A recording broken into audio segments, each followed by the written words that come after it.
Well, welcome everybody to the Beards and Bible podcast where we talk Bible, beards, and everything in between.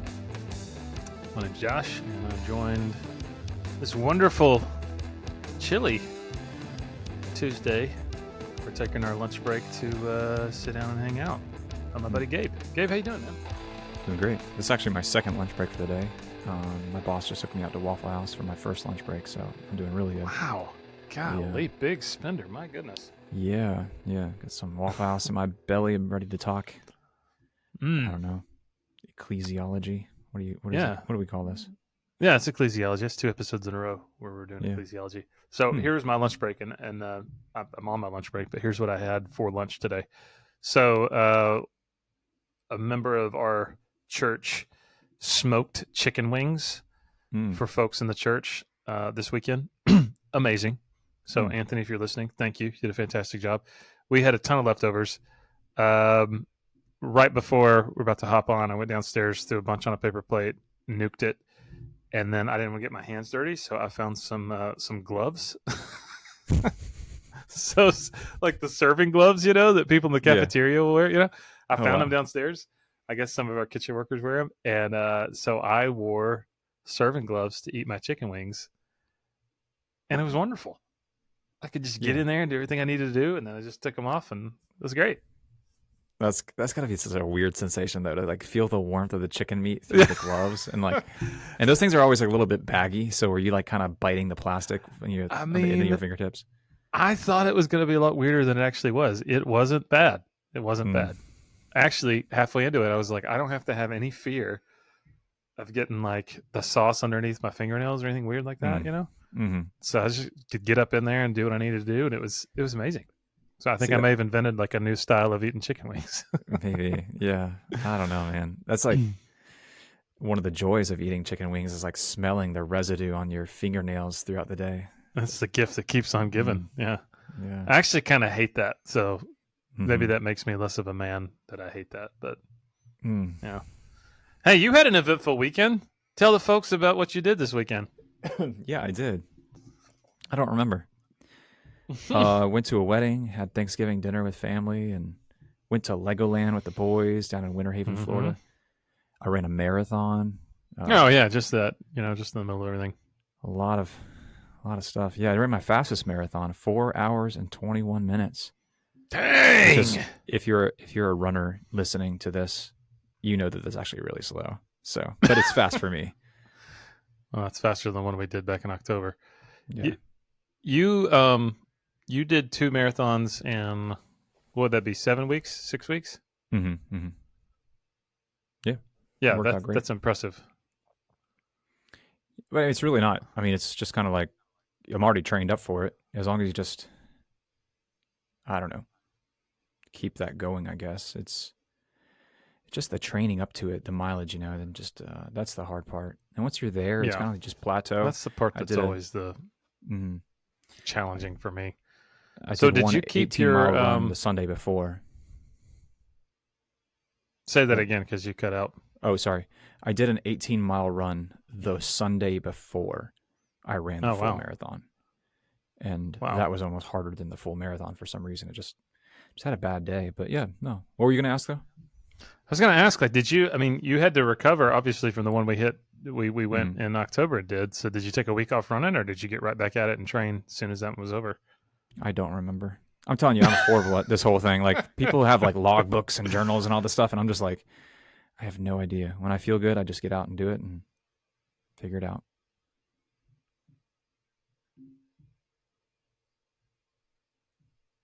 Yeah, you keep cutting out, so I'm not really sure what's going on with that. But okay. I gotta go feed the internet squirrels. Yeah, I'm gonna turn your video off. That way we can actually hear each other without cutting out. So, although I love looking at your beautiful face, but this is probably more important. So, yeah. How was your Thanksgiving? Man, it was really good. I smoked a turkey like a man. Yeah, and we just had a lot of fun with friends and family, and it's really, really relaxing and uneventful, and yeah, I was really blessed, man. It was a really good, like chill, low key, but super rich and blessed Thanksgiving. So I was very, very fortunate to have that. So it's been good. Been getting out and doing a lot of deer hunting. I got myself a nice 8-point buck about a week and a half ago. So I sent you a picture of that, telling you how manly I was. You didn't respond, but it's okay. Yeah, I was just so intimidated by your hunting skills. I didn't want to respond. That's what it was. Yeah. Mm-hmm. Okay. Yeah. I have never shot a deer. I would love to shoot a deer, but I've never shot one. Well, man, come up here to Tennessee. They're everywhere. Yeah. The problem up here is not like, will I see a deer to shoot? It's, will I find a processor open to take my deer, because there's so many people killing deer up here. Seriously. Wow. Yeah, it's crazy. So the bag limit is 2 antlered per season, and then 3 antlerless per day for the duration of the season. So technically, if the season out here is 90 days, I could kill, what is that? How many? 90 times 3? 270 doe if I wanted to. Goodness. So, yeah. America. Man, that is America! That's a lot of meat in the freezer. That's just a ton of meat in the freezer. If you're an international listener right now, you're probably shaking your head. But yeah, they're like Waffle House, 270 deer, smoking turkeys. They're like, Americans are just weird people. We are very weird. Yeah. And yes. Speaking of America, this is what we're talking about today, and that is the church in America and what's going on just across the board. I found this article, and I sent it to Gabe not too long ago, and it's an article by a guy by the name of Aaron Earls, and the article is 5 Current Challenges Facing U.S. Churches. And in it, he goes through some of the surveys and reports. It was a study that was led by the Hartford Institute for Religion Research. And some of these trends I just thought were super, super, super interesting. And I thought really relevant for church leaders, but also just for people who are involved in a church or attending a church, or just if you're curious to know like what Christianity is going to look like in the U.S. in the next few years. Because I don't know about you, Gabe, but I mean, does it seem to you like Christianity really, really changed since like 2019 to now? Like in a 4-year period, it just seems like things have changed drastically. Yeah, and it's hard exactly how to vocalize or articulate how it has changed. And maybe that's kind of the essence of it. It's just kind of all over the place, and all different levels, Yeah. Yeah, and it's really interesting because like 2020, 2021, the pandemic was just a great disruptor. And a lot of things in our culture changed as a whole. But reflective of the cultural change is the change that has happened in our churches. It just kind of shook everything up. It shook up a lot of people who were maybe nominal Christians by name only, who were in a church just because it was kind of convenient to go to church. And then when it was maybe not as convenient to go to church, they just stopped going. And the research shows that they just haven't been back, which is super interesting. But yeah, I thought today we would just take a look at these. There's 5 of them, and we'll take a look at them, and then we'll ask the question, does that surprise you? And then maybe talk about why we think it is and maybe what we can do to kind of navigate. So does that sound good? Yeah, let's do it.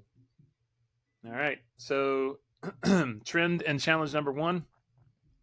The research shows that more churches in America are in significant decline. So what we're finding out is there's a graphic on this article I sent you. Only about 33% of churches in America are growing. And 54% of churches are declining by at least 5%. There are 12% that are just kind of hanging out in the middle. They're stable. They're not growing or declining.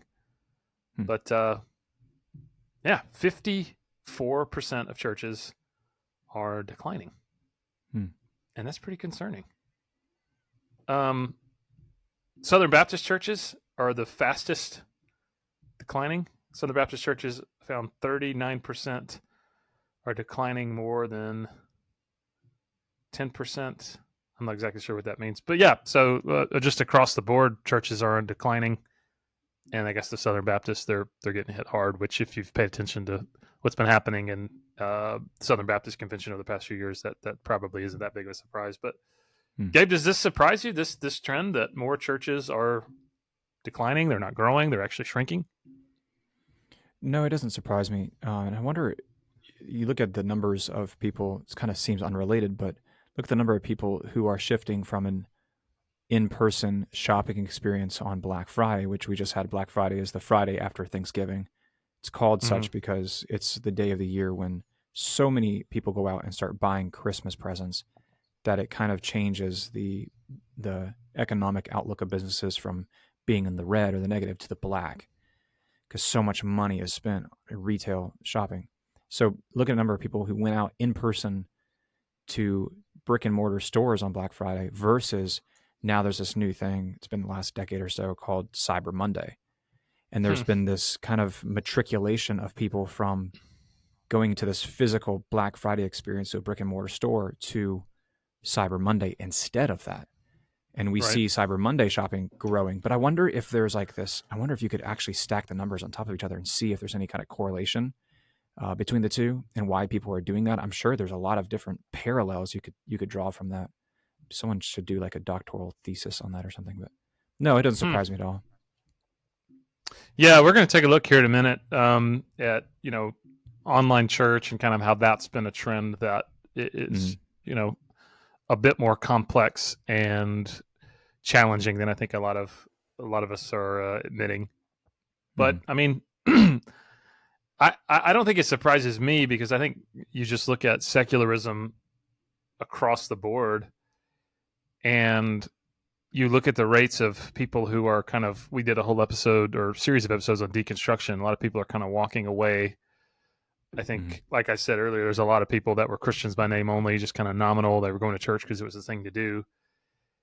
And so I think that's part of it. But I also think that churches are, unfortunately, some churches, not all churches, but some churches are being less missional and evangelistic to the surrounding culture because they don't understand the culture or they don't want to engage the culture. And their focus has become more on just in reach and kind of catering to the needs of the people within the church. And so we can't just rely on transfer growth like we have in the past, where, let's say a family moves to your town and they're all Christians, but they came from another church, like in, Tupelo, Mississippi, and they moved into your town. And so they came into the door of your church. Hey, we used to go to a church over here. And now, like, those families are becoming less and less and less and less and less. Right. Chances are if they relocate to your town, they weren't churched before. So they're looking for people to evangelize and talk to them about Jesus and invite them to church. And we just don't know how to do that because in some places we haven't had to do that in the past. So I think that could be a lot of what's going on too. Yeah. And I think that's what we're going to discover, is that there's a lot of factors surrounding all these numbers and statistics. It's hard to like kind of pin it down to exactly one thing. And I don't think it is just one thing. It's a lot of different factors. Yeah. So how would you say, like, we could navigate this challenge within our church? Like, churches across the board are in decline. How do you navigate that just as a pastor and as a member and participant in the body of Christ? Yeah, I think it's got to be kind of multifaceted because I always say, man, I wish we could just perform miracles like on the spot, on the fly, like just on demand. If we could just, if one legitimate miracle could be performed just on demand, like, oh, here we go, look, we got miracles happening here. But, for some reason, God is not working like that. It's just not. We pray for miracles, we pray for healing, we pray for breakthroughs, and sometimes they are answered. But if we could just raise one person from the dead, it'd be like bam, solve all our problems. But, I think we have to look at it a very creative way and say, how do we put out an uncompromised version of the message of the gospel and allow it to reach the ears of people who need to hear it and are searching for it. Because I think one of the biggest blessings and curses of the American culture is that we've been so inundated and saturated with cultural Christianity and the gospel to some extent that people are kind of lulled into thinking that they don't need it because we live in this kind of gospel created biblical worldview created bubble. So I think finding people who have been expelled from or are outside of that bubble and are actually living through hardship, are living through desperation, and reaching their ears with the message of the gospel.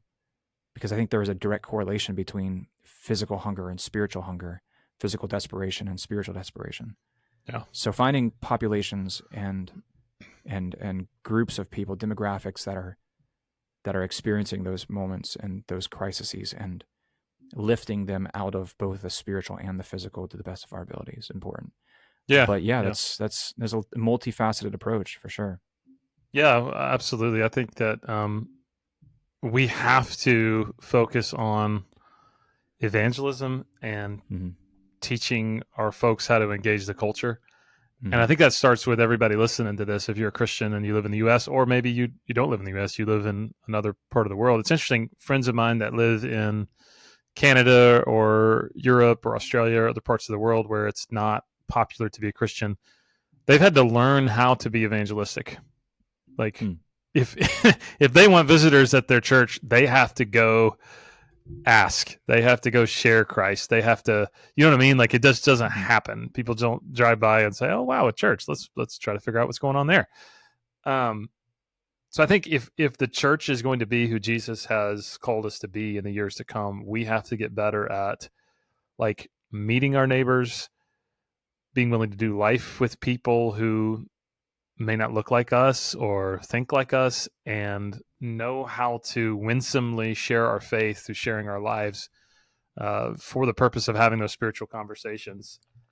And then once they do step into the doors of a church, our church has to be an environment where people feel seen, they feel known, and they actually feel welcomed. And like there can't be this like insider code stuff to where they walk in and they go, "Man, I don't know what to do. I don't know what to say. I don't know how to." It doesn't feel like any of these people want me here. You know what I mean? So, right. We just got to get better at that, I think. And we haven't had to do that before, but I think we will have to do that in the years to come. Yeah. I was talking to someone over Thanksgiving. They actually brought up the topic and everything. I guess they were raised Presbyterian.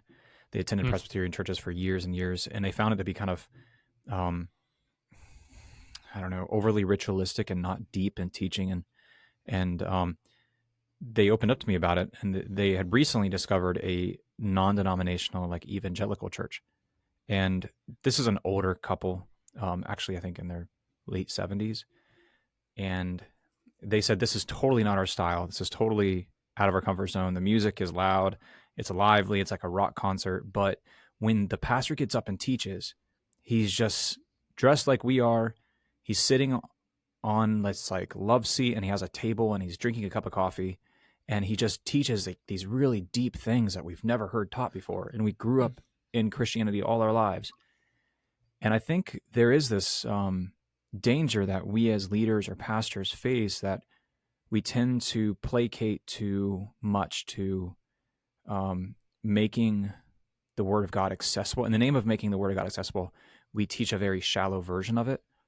But I think what we're doing is we're actually shooting ourselves in the foot, and we need to be kind of doing both, but also making sure that people are experiencing and eating the meat of the Word, and being edified in that. And I think there is a great hunger and starvation happening within the church for that deep, deep substantive teaching. Yeah.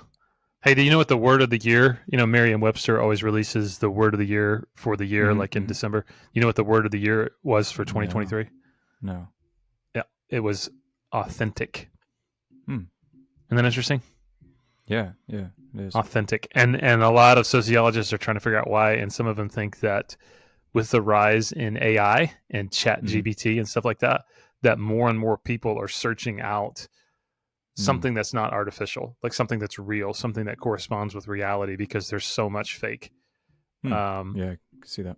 And so like that's super good news for us as Christians, because we have the most authentic truth there is, right? I mean, the truth of Jesus, who he is. So the call is for us to be authentic, and that's really cool to know there's a culture that hungers for that.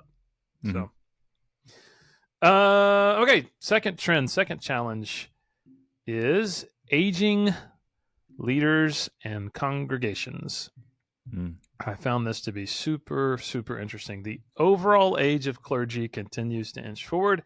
A Lifeway research analysis found the average age of U.S. Protestant pastors has remained fairly stable over the past decade, moving from 53.6 years of age in 2013 to 53.84 years of age in 2023.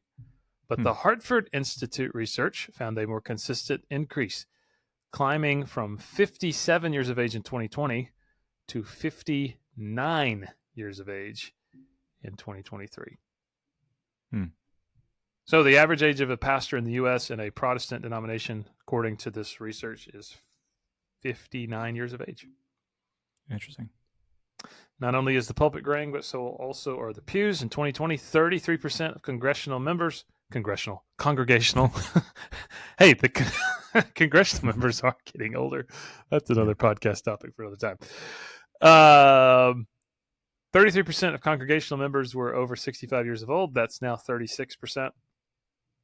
The aging is particularly evident within mainline Protestant churches. Nearly 50% of those within mainline Protestant churches are older than 65. Meanwhile, the percentage of attendees at all religious services who are under 35 years of age was 37 in 2020, and it's 32% now in 2023.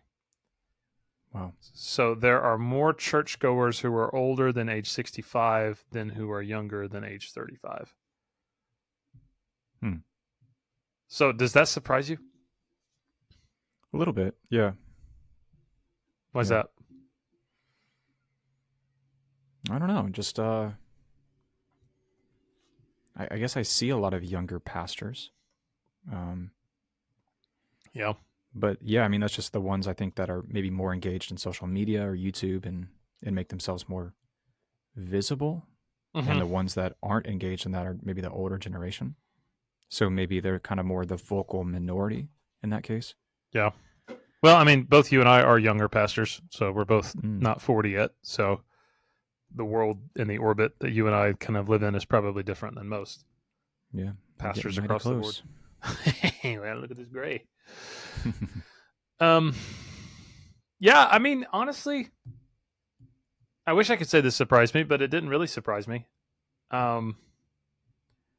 And I think the reason it didn't surprise me is because I think the younger generations, that's the millennials, who are age 27 to 42, and the Gen Z generation, who are age 11 to 26.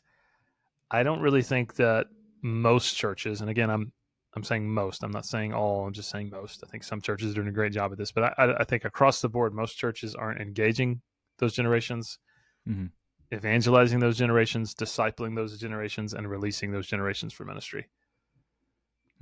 And I think the older generations are either, number one, they just don't know what to do with the younger ones.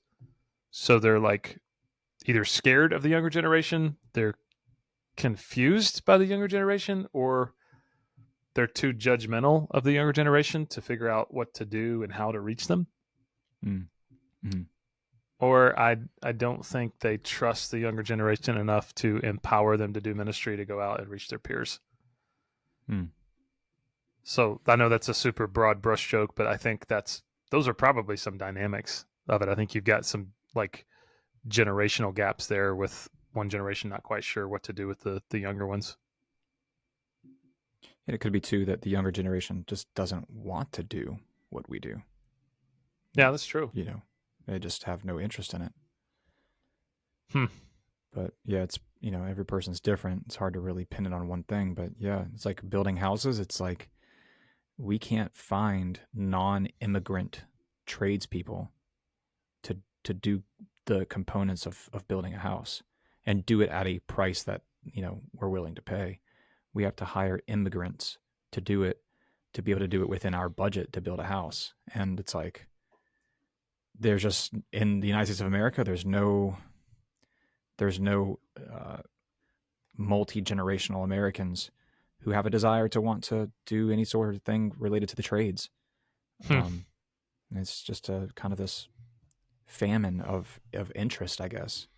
A lot of it has to do with like just the negative perception that comes along with working in the trades. Is maybe sometimes we think that's kind of like for dumb people that didn't go to college or whatever. Yeah. So it could be that there's this negative perception with going into the ministry that that's for people who are more knowledgeable than them or more holy than them, or maybe some of the scandals that are broken, financial, sexual scandals that are broken, that kind of don't want to be associated with that. I don't know. Yeah, I don't know either. I mean, I think honestly, like the younger generation, I think what's hard is like there's always been this trend, and it's not like a modern thing. You see this. Somebody showed me an article from 100 years ago about an older generation criticizing the younger, saying we've never seen a more selfish generation ever, and this was like in the early 1900s. And then there was also an article of the greatest generation, so those who like fought in World War II and grew up in the Great Depression, criticizing the baby boomers as being the most entitled, spoiled, rotten, materialistic generation ever. So um, every generation thinks that the generations coming after them are the most spoiled, entitled, incompetent, lazy. I mean, it's just like if you study just how generations interact with one another, that's always been a thing, right? But I think within that, there's like this great responsibility that older generations have to equip, to disciple, to engage, and to evangelize. And I just and if you're of the older generation, I'm just gonna like lovingly say this. I just feel like baby boomers as a whole. I'm not saying everybody. I'm just saying as a whole, what I've noticed are far too cynical and judgmental and scornful of the younger generations to try to engage them. And so I think you got a whole generation dying out, and we're in kind of a succession crisis as a movement. Like there's pastors who are retiring, and there's nobody to take their place. So yeah, I don't know. That's a tough one to try to figure out what's the answer for that. But what do you think? How would we navigate this challenge in the next few years within our churches if we're going to continue to be who Jesus has called us to be? It's really, really tough. Just being, like you mentioned, engaging that younger generation as much as possible, getting them to take ownership of different components of our corporate worship, of looking for young people who are gifted and called to be in ministry and to encourage them in that. It's really tough. Being adaptable as a church or congregation, and how you worship, how you being flexible in that. That's tough as well. Because sometimes people just don't. We hate change, So yeah. I think we've got to figure out how to like be good missionaries and learn how the younger generations think and what makes them tick and like what's valuable to them.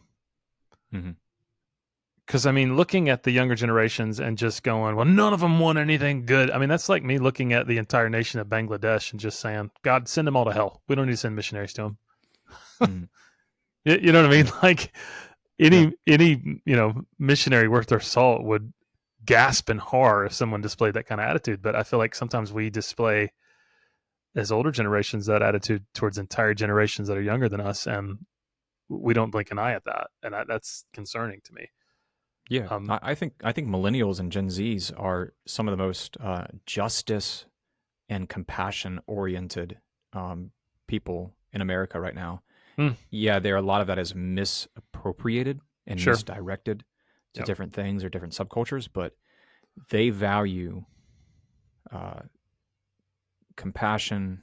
I mentioned justice, equity, and those are very deep, biblically ingrained concepts. Yeah. But like I said, a lot of it is it's just misappropriated. So if you Sure. could kind of touch on that and kind of draw that out of people and reappropriate and redirect it to truth in a true way, I think that's a really invaluable tool to have. Yeah, and I think the younger generation is attracted to authenticity too. Mm-hmm. Yeah. So the Asbury revivals earlier this year, if you're familiar with what happened at Asbury College in Mm-hmm. Wilmore, Kentucky, like um, part of what made that so amazing is that was Gen Z, right? Those are all college Mm-hmm. students, and it wasn't like flashy preachers or big name worship bands or anything like that. It was literally Mm-hmm. a student led acoustic worship set and prayer that went on for several weeks without stopping. Mm-hmm.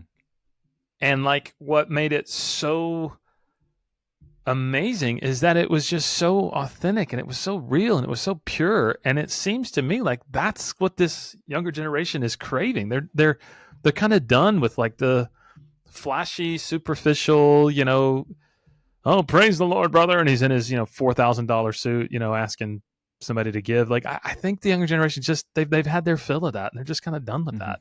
You know what I mean? Yeah. So I think we got to figure out like what is it that's valuable to this younger generation, and like a good missionary say, let's bring the gospel to those spaces. Um, and so within churches, I think we've got to figure out how to make ministries more intergenerational. So not Yeah. making it into just kids' church, right? But Right. making it intergenerational, that it would speak to the needs of anyone that's sitting there, whether they're 14 years old or whether they're 89 years old, right? Mm.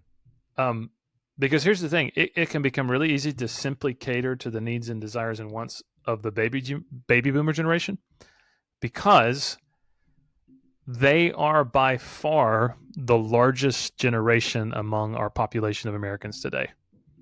Mm. I was studying this. Some sociologists actually break up the baby boomer generation into two different eras because there's so many of them. Because the baby boomer generation is technically anyone from 59 to 77 years of age. Mm. So they're the largest generation. They're the wealthiest generation, so they have more capital than any other generation amongst the population of America today. And they're by far the most engaged generation in things like voting, church giving, church life, community engagement. So if your number one tithers are baby boomers, it would make sense why all of your ministries are catered around what the baby boomers want, right? Right. So I think we got to be aware of that and cognizant of that. Mm. Number 3, trend and challenge number 3: less desire to change. So this is interesting. In the spring of 2020, almost 3 out of 4 churches agreed they were willing to change. And during 2021, 9 out of 10 congregations said they're willing to change. But now that number has dropped by about, 9 percentage points? Yeah. So only 66% said they're now willing to change. Interesting. That's super interesting. And honestly, this surprised me. I thought American churches would be like, man, we've had to change so much for the past 20, 30 years that, yeah, we're willing to. But apparently now close to 34% said, no, we're not willing to change. What do you think about this? What do you think like is changing? That they're less like just like the corporate worship experience or theology or doctrine? What do you think they're That's an interesting question. like? What is it's kind of ambiguous. Like, yeah, I think the question was more methodology that the Hartford Institute asked. Okay. Like, are you willing to change methodology? But I wonder if, in the minds of some, they're thinking, no, change means compromise of truth, and I'm not going to compromise any truth.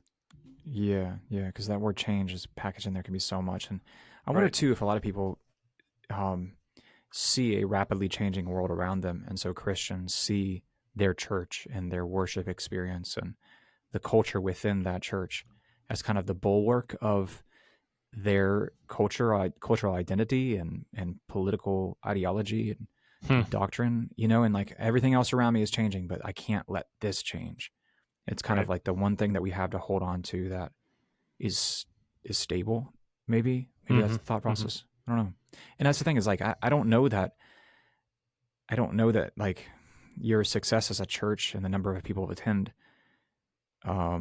should hinge completely on whether or not you're willing to change. I don't know that change is always the answer. Yeah. Well, because sometimes we go down this slippery slope, but yeah. Yeah, statistically, I think it's in here somewhere.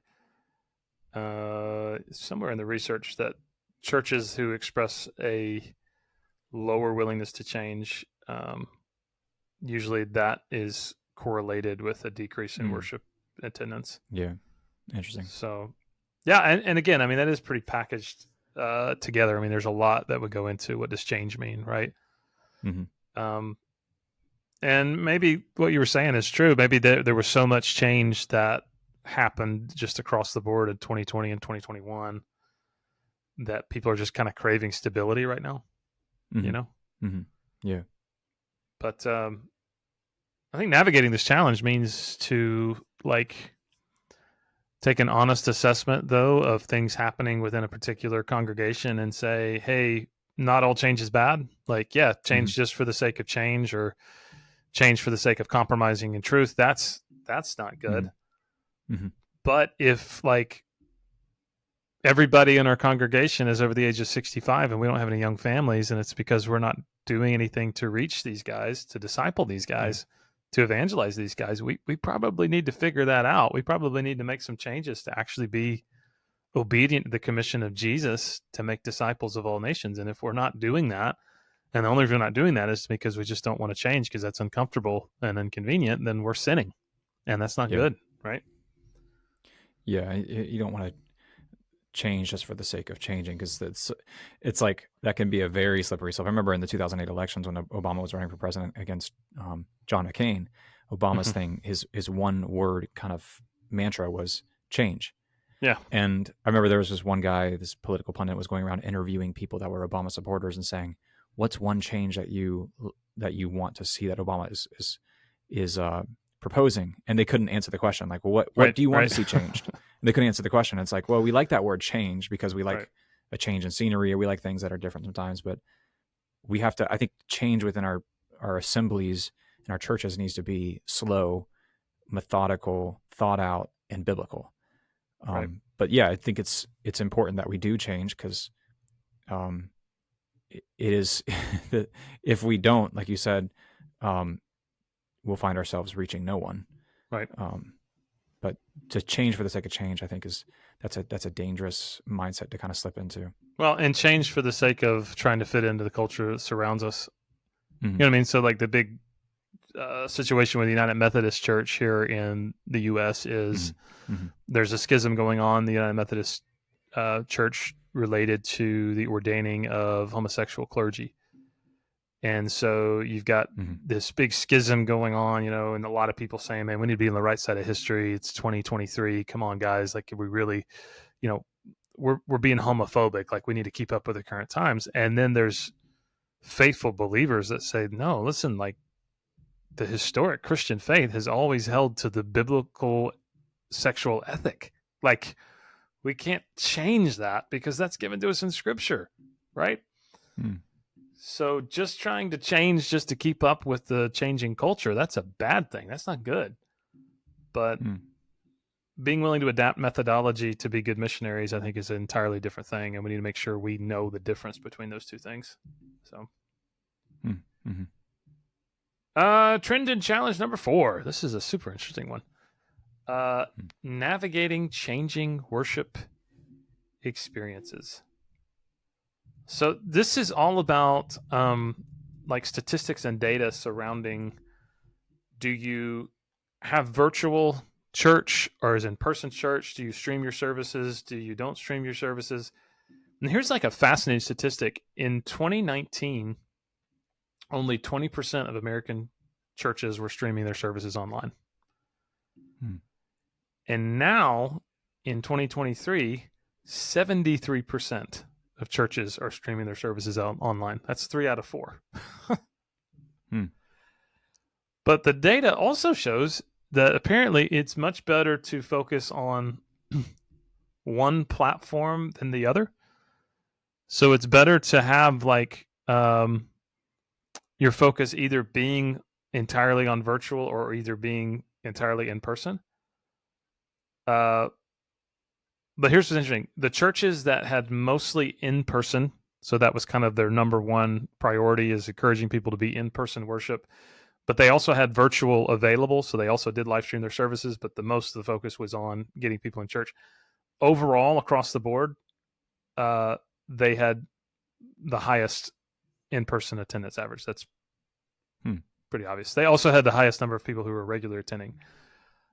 Those who inverted that, so they focused more on the virtual online experience than the in-person experience, they had a higher virtual attendance, and then I guess they counted people attending worship too. So kind of interesting, just what you see there.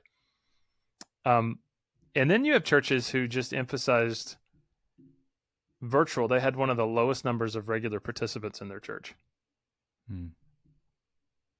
So those who did mostly in-person worship, so they didn't do anything with their online presence, they have experienced an average 9% decline in worship service attendance. Wow.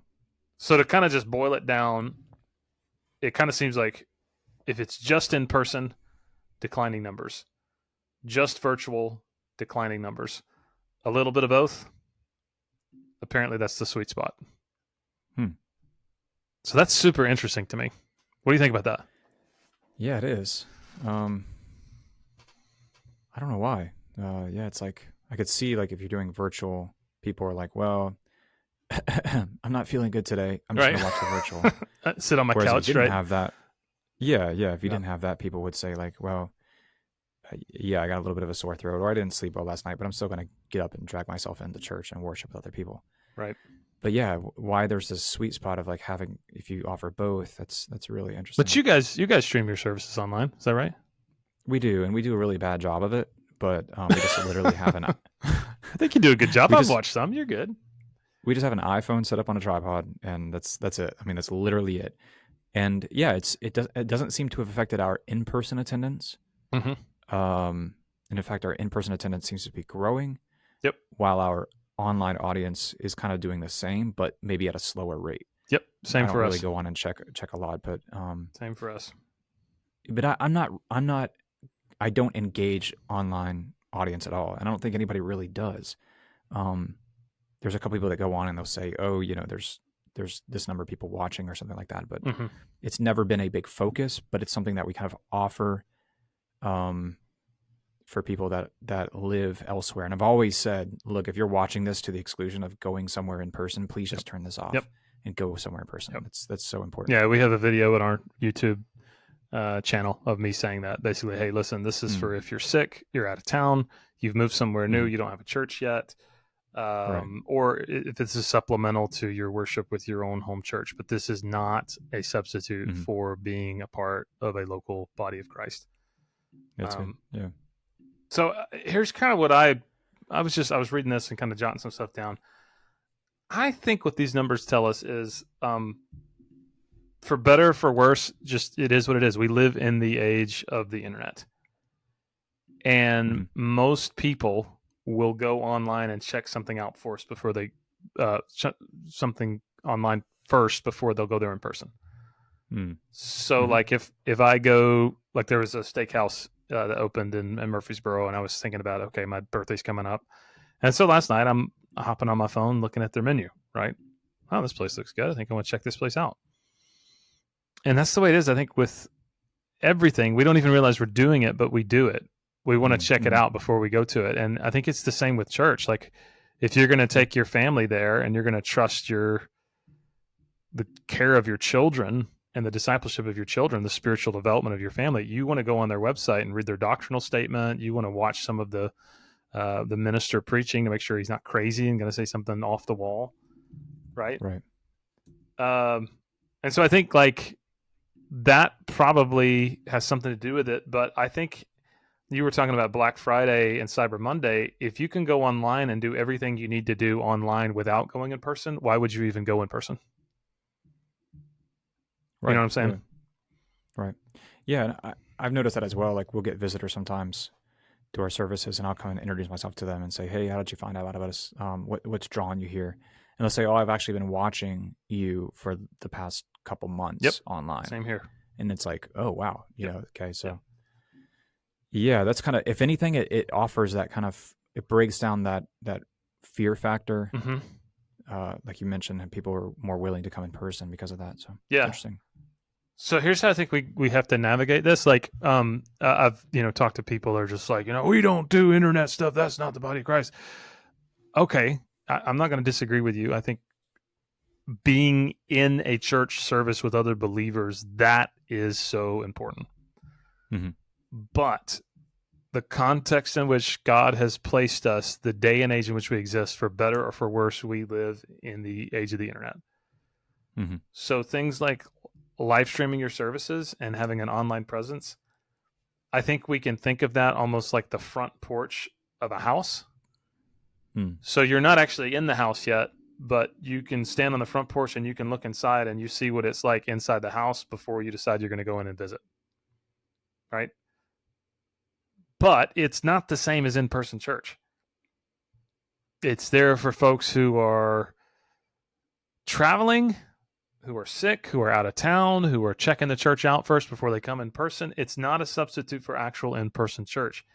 And what's interesting is churches that treat live stream and online presence like that, like kind of the front porch or kind of the overflow room for people who are already in the church that just need to be able to tune in when they're not there, those are the ones who it actually helps their growth. It doesn't hinder their growth.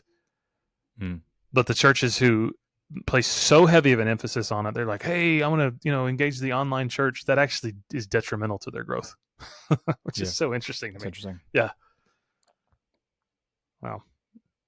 Anything else to say about that one? Online church? No. Does it? Okay, I'm going to say this. Maybe this is controversial if you're a pastor that's listening. Does it kind of bug you when you hear churches that count people who watch on live stream as part of their membership? Have you heard of churches doing that?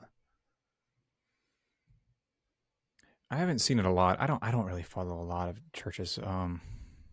Yeah. I don't know. Yeah, maybe it's something hard. I need to. Do you count? Do you count? Yeah, you need to check your heart on that. I know. I gotta pinch. It's like the question: Do you count a layover in Dubai as having visited Dubai? It's like, yeah, exactly. I don't know. Yeah, it's you tough. weren't technically there. You were in the airport, but I guess if you want to, I guess what is the definition of assembling together, as the writer of Hebrews puts it, and is checking into an online service, checking that box. Like we would say going to an online prayer meeting via Zoom. Yeah, you attend a prayer meeting. Yeah. But there's something about having to stand next to another fallen, broken human being and utter praises to your Creator together that is unparalleled and cannot be replicated in an online environment. Yeah. Here's what's going to make this really tricky in the years ahead. The metaverse is going to change everything about how we work, how we are educated, how we have meetings, how we socialize. Like we talked about the metaverse a couple of years ago on this podcast, and honestly, a lot of people are like, what the heck are you talking about? I don't even understand what you mean by the metaverse, right? But it's coming, right? I mean, this idea that you can be somewhere without actually being there. You can be sitting at your house wearing a VR helmet and be somewhere. And so, yeah, I mean, I think it's Life Point, or is it Life Point Church? Life Church, the big Craig Groeschel's church. They have all the video campuses. First church that has a metaverse campus. Isn't that interesting? Yeah, it is. So you'll actually probably in the future be able to design a pastor whose skinny jeans actually fit him correctly. That'd be crazy. Yeah, you can give him new shoes every time he gets up to speak, Yeah. Yeah. Yeah. Mm. Speaking of pastors, last trend that is a bit concerning is exhausted pastors. Mm. Exhausted pastors. So the Hartford Institute report found pastors have grown more likely to consider leaving their specific congregation and ministry. Some have found that they're contemplating just leaving the ministry altogether on a more regular basis. So just 2 years ago, 79% of church leaders said they never seriously considered leaving their congregation. 10% said it crossed their mind once or twice. 5% thought about it a few times. 3% fairly often. And 3% very often. But by 2023, that number had dropped from 79% to about 62%. Said they never thought about leaving. Wow. So, yeah, that's a significant drop. Mm-hmm. Yeah. So more and more pastors are basically thinking of throwing in the towel altogether and just being either done with their church or being done with ministry. That doesn't surprise me, because if you look at the complexity of people's lives, the amount of issues, the nature and theme of counseling, I mean, our lives have become so complex and dynamic because of technology, because of our busyness, because of all kinds of things at our disposal. If you compare the role of a pastor today versus 200 years ago, you just had a whole different set of problems, and they were much fewer in number, I would say, in terms of like variety. Yeah. So maybe I'm wrong in that, but I think things are just way more complex these days.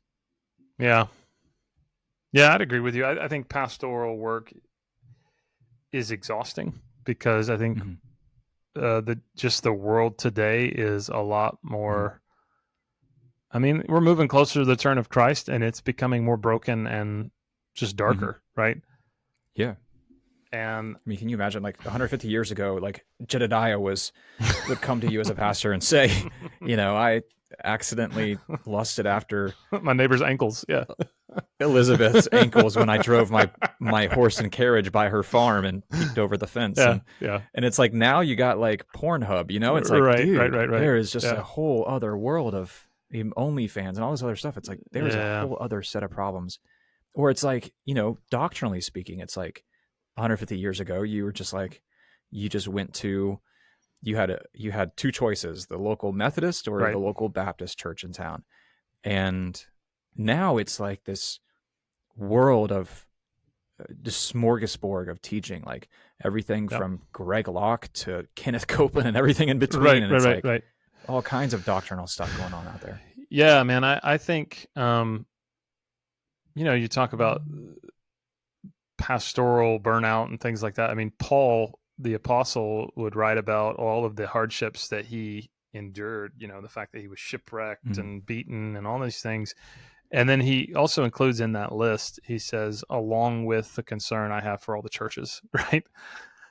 So that's a really loaded statement, the concern I have for the churches. Like, being the one in some way responsible for the spiritual well-being of a group of people is to embrace a certain burden that I think, unless you have stepped into that role, it's really hard to articulate just how big of a burden that is.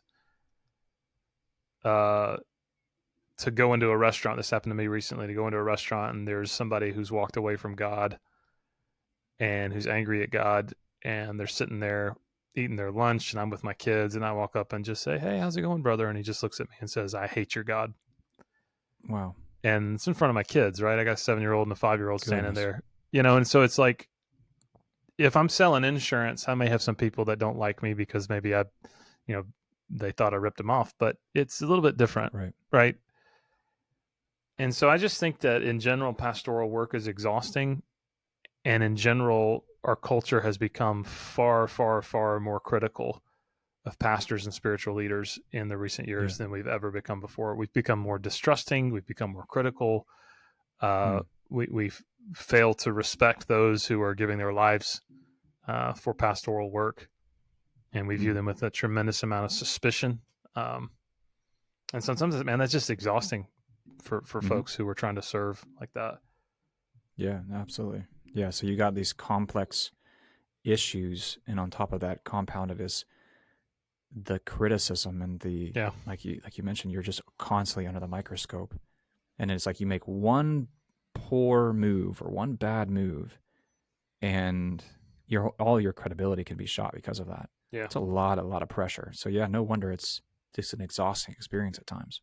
Yeah, and I think it is exhausting, but I think sometimes when I'm just reflecting on my own ministry, I can't speak for those who are pastors across the board, but I think sometimes I have brought seasons of burnout and exhaustion upon myself because I have not asked for help.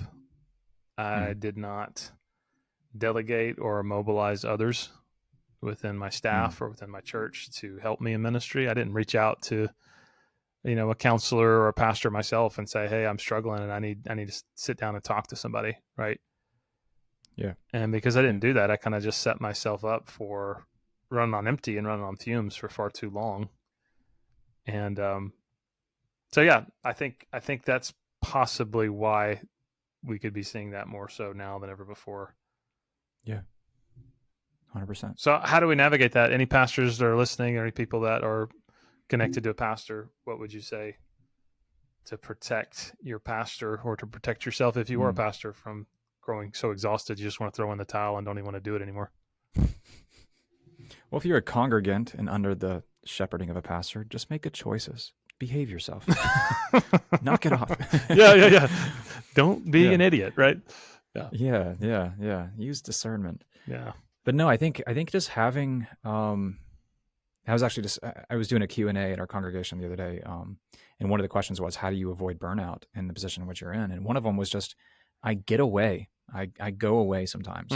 I take a month, or I'm sorry, I take 1 week, usually at least every other month, but usually ends up being like once a month. I go out of town with Stacy and or just the boys, and I let someone feel it. I just leave, and let the congregation and services go on without me. It enables other people to step up and have to do things. Other men who are called to teach and want to exercise that gift. It just really benefits everybody involved. But getting out and just kind of taking a sabbatical pause, and also just kind of like spending time remembering why you're doing what you're doing, and asking God to kind of renew that zeal within you, and that desire within you as well. Because you don't want to do it just because, this is what I'm called to do, and if it wasn't for God's calling, I want to desire to be obedient to God's call. And I want other people to see that desire in me as well.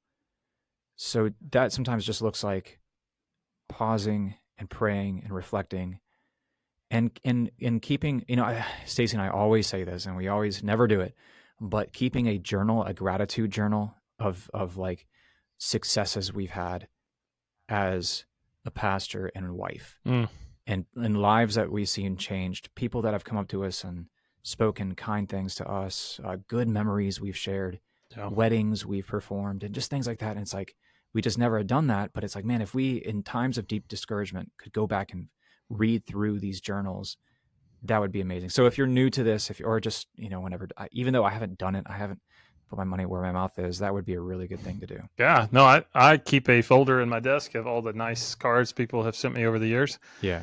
And sometimes I'll just pull it out and start reading, and it's super encouraging.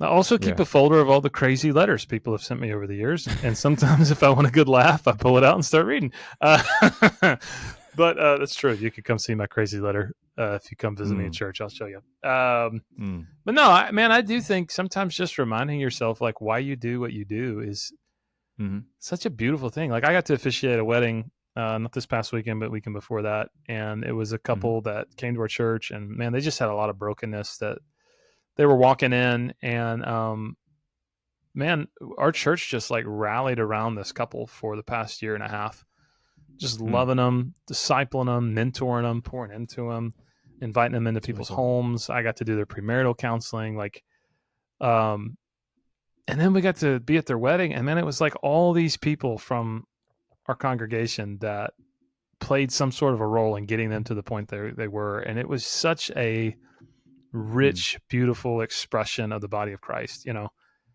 And it didn't feel like work. I mean, I was officiating wedding, but it didn't feel like work. It felt like a joy, a blessing, and honor, you know. That's neat. And that's why we do what we do, to see people encounter Jesus and have their lives changed. And so I think we got to remember that, because the work gets really wearisome sometimes. So yeah, I'd say appropriate spiritual disciplines of rest and Sabbath, like you were talking about, taking time off, taking a day off, taking weekends off. I also say delegate and mobilize other people within your church, your staff, your elders, deacons, volunteer members. Just, you don't have to do it all yourself. And if you're not a pastor, but you're part of a church, two things. Number one, don't expect your pastor to be somebody else. Like, don't go telling your pastor, hey, there's this church I'm listening to, you know, and the pastor said this and that. I just, you know, wow, that's the kind of church I'm looking for. Like, don't do that to the guy. Don't do that, right? And then encourage him. Just like you said, be someone who is life-giving and who's positive, and don't just fill his ears with criticism and negativity. Like, you can say something nice every once in a while. It's not going to kill you to do that, you know? Because the truth is, there's a massive succession crisis in the U.S. when it comes to pastors. So the one you got, if they're gone, chances are statistically there's probably not that many who are willing to step in after that person goes. So be nice to the one you got, because there's probably not going to be that many willing to step in after that. Just statistically, that's what the data shows. So, yeah, it's very true. Yeah. Anything else to say to that? You know, when you were talking about performing the wedding and it not feeling like work, I was just thought about how marriage is what brings us together today. Marriage is what brings us. That blessed arrangement, that dream within a dream. Oh gosh! Say man and wife. Say man and wife. Man and wife. Yeah. So treasure your love. That's the Princess Bride. If nobody's paying attention at this point, yeah. You don't need to tell anybody what a movie it is, because if they don't know what movie it is, then they just need to stop listening to the podcast. Whoa! Shots fired. Go. They just need to. Yeah, they don't deserve to listen to it. I'm just kidding. Goodness. Hey, so the next episode, we have to do a little accounting. Why's that? You and I, because we made a prediction 12 months ago. We did? We did. Do you remember what the prediction was? I have no idea. I can't remember. Oh, man. Okay. So it goes back to our cryptocurrency episode. Oh my gosh. How do you remember this stuff? It's been 12 months. Okay. And we both made a prediction of what Bitcoin would be 12 months from now. Okay. And we are here to next episode. Okay. Will be just over the 12-month line. And so we got to do a little bit of counting here. Okay. All right. So that's next time. That's not today. I was right. Oh, okay. I guess I wasn't. Yeah. Actually, it's crazy, because I'm looking at it today. I'm like, wow, it's actually surpassed my expectation. So. Wow. Okay. Anyways, that'd be interesting. Yeah. We'll look at some of that next episode. Yeah, some of that data. That's cool. We should make more prediction episodes. That'd be fun. I guess so. Yeah. I'll predict the next presidential election this time next year. Hey-oh. Yeah. Oh gosh. It'll be Oprah. The next pandemic. It'll be Oprah. Yeah. Oprah and The Rock. I sure hope not. If you are interested in any of the things that we just talked about and you want to know more, or if you got other follow-up questions, send us an email, beersaboutthetepodcast@gmail.com. Leave us a YouTube comment or reach out to us via the Facebook. Thanks for listening, and we will see you next time.